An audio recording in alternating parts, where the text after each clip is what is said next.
दाजुभाइ तथा दिदीबहिनीहरूमा हार्दिक अभिवादन व्यक्त गर्दछु। तारा प्रचण्डसँगै चम्किरहनु तिमी सन्देशमूलक आफ्नै सिर्जनामा रहेको कविताबाट। सङ्घीय लोकतान्त्रिक गणतन्त्र नेपालको जननी हौ तिमी, विश्वमा उत्कृष्ट मध्येको एक, नेपालको संविधानको असली पहरेदार हौ तिमी, सबै नेपालीलाई मिलाउन सक्ने सर्वमान्य नेताको पनि नेतृत्व हौ तिमी, देश र जनताको सार्वभौमसत्ता र अस्तित्व जोगाउने देशभक्त योद्धा हौ तिमी। समय आएको छ तारा प्रचण्डसँगै चम्किरहन्थ्यो।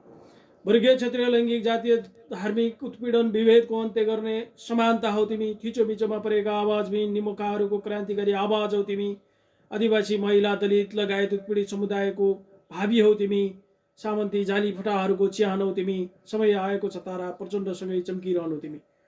नेपाल र नेपालीमाथि कुदृष्टि लगाउने बिचौलिया दलालहरूले सयौं पटक सोच्न बाध्य नाम हौ तिमी, सुशासन र सामाजिक न्यायको शङ्खनाद गर्दै भ्रष्ट र तस्करलाई काल कोठरीमा पुर्याउने जनताको भरोसा हौ तिमी, राष्ट्रिय गौरवको आयोजना उज्यालो र नयाँ नेपाल निर्माणको परिकल्पनाकार हौ तिमी, बेरोजगार मजदुर किसान गरिब जनताको अवस्था बदल्ने योजना सहितको अभिभावक हौ तिमी।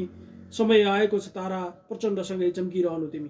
देशको धरोहर खरानी हुँदा त्यसलाई सम्हाल्न चाहिने राजनेता हौ तिमी, पुरानो र नयाँ अतिवाद प्रचारात्मक डिजिटल एल्गोरिदमको विकल्प, युवा र नवयुवा पुस्ताको भविष्यको आशा हौ तिमी, नेपाल आमाको आँसु पुस्ने असल सुपुत्र हौ तिमी, जनतालाई सुखी र समृद्ध बनाउने वैज्ञानिक समाजवाद निर्माण गर्ने भिजन हौ तिमी।